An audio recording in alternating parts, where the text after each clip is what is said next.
Agora, pela Rádio FUMEC Web e Totem Web, você acompanha Qual é a Sua Ideia? Com a participação dos professores Frederico Gabrichi, da graduação e mestrado do curso de Direito, e professor Admin Borges, do curso de Publicidade da Universidade FUMEC. Olá, ouvintes, estamos aqui reunidos para mais uma edição do programa Qual é a Sua Ideia? Conosco, o Hudson Felipeto, obrigado por sua presença aqui. O assunto dele, o tema dele, é o aluno do mestrado, diz respeito a transmissões imobiliárias. Um assunto que gera muita discussão e muita reflexão, uma vez que não existe nenhuma regulamentação em torno do assunto que define ou decide sobre isso, que cai exatamente na questão dos direitos do companheiro. Olá, Hudson. Bom dia. Muito obrigado por sua presença. Aqui o professor Gabrichi. Vamos começar aí a conversar e entender a sua ideia, né? Sua proposta de dissertação de mestrado. Bem, bom dia, Hudson e espectadores do programa Qual é a Sua Ideia, que na verdade faz parte de um projeto de pesquisa denominado Design Instrucional e Inovação das Metodologias de Ensino, que é patrocinado pela Fundação de Amparo à Pesquisa do Estado de Minas Gerais e pela Universidade FUMEC. E como nós fazemos em todos os programas, Hudson, eu gostaria de saber qual é a sua ideia a respeito dos direitos do companheiro nas transmissões imobiliárias. Bom dia, professor. Bom dia, Admir. Bom dia, ouvintes.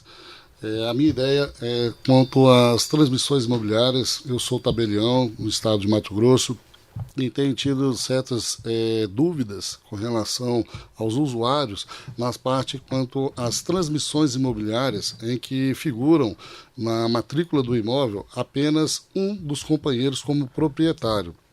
E quando este companheiro vai realizar a alienação, tanto a título gratuito, que seria através de doação, quanto a título oneroso, que seria através de uma compra e venda, se haveria ou não a necessidade da companheira, ou companheiro no caso, realizar a outorga marital ou uxória, uma vez que o oficial de cartório não é atribuído a ele a capacidade, enquanto oficial de registro imobiliário, de investigação da vida pessoal do proprietário que figura no fólio real, que seria a matrícula do imóvel.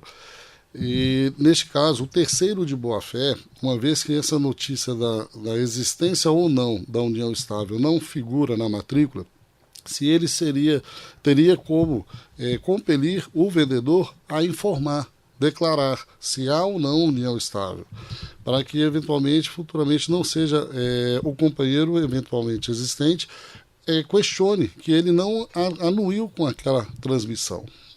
Então seria mais nesse aspecto da necessidade ou não da existência da união estável no caso de transmissão imobiliária. E aí seria o caso de o oficial, né, o tabelião, perguntar ou não sobre essa situação fática. Sim, na verdade não há uma normatização ainda a nível de corregedorias estaduais, com exceção agora que foi a prioritária, foi a de Santa Catarina, que lá houve um provimento da corregedoria no sentido de que o vendedor deve informar dois aspectos: se houve ou não a participação de um corretor de imóveis na negociação, para fins de comissão ao devidos, e também se ele possui ou não união estável. Isso tem gerado certo desconforto, porque atinge a vida pessoal do vendedor. Muitos vendedores têm questionado sobre a obrigatoriedade ou a possibilidade da corregedoria existir isso, pois não há nenhum provimento legal a nível de legislação federal que determine isso. Então a corregedoria, na verdade, ela está suprindo uma lacuna existente neste mistério.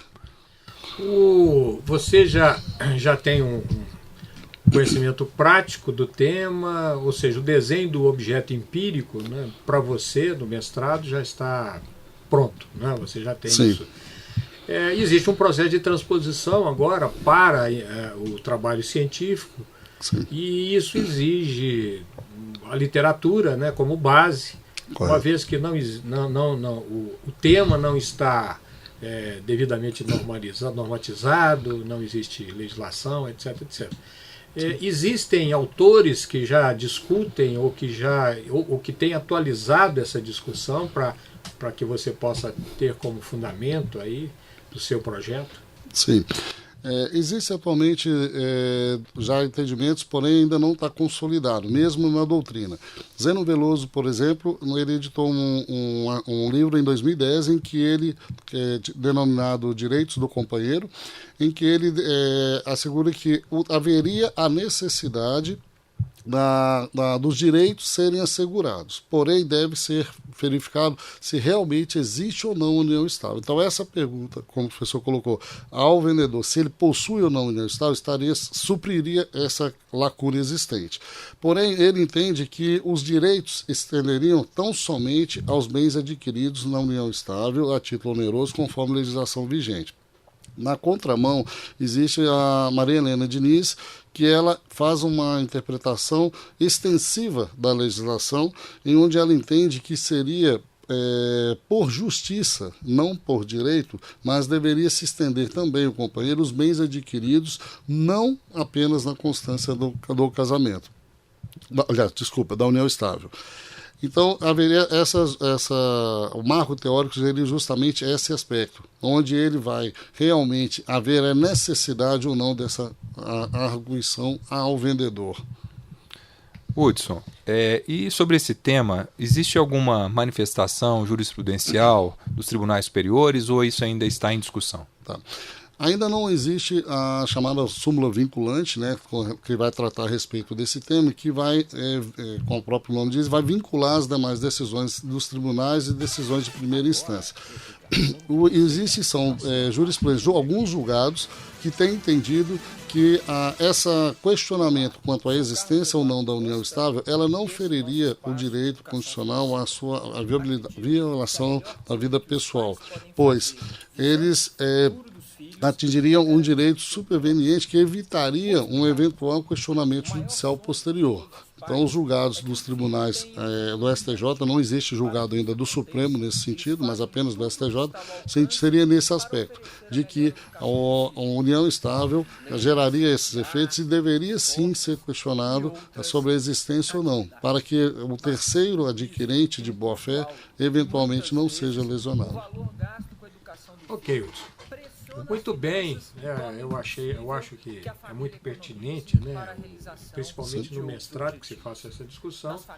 Agradeço a sua presença aqui e desejo boa sorte na sua empreitada e que realmente a dissertação contribua muito para até, quem sabe, a regulamentação, a normatização disso no futuro.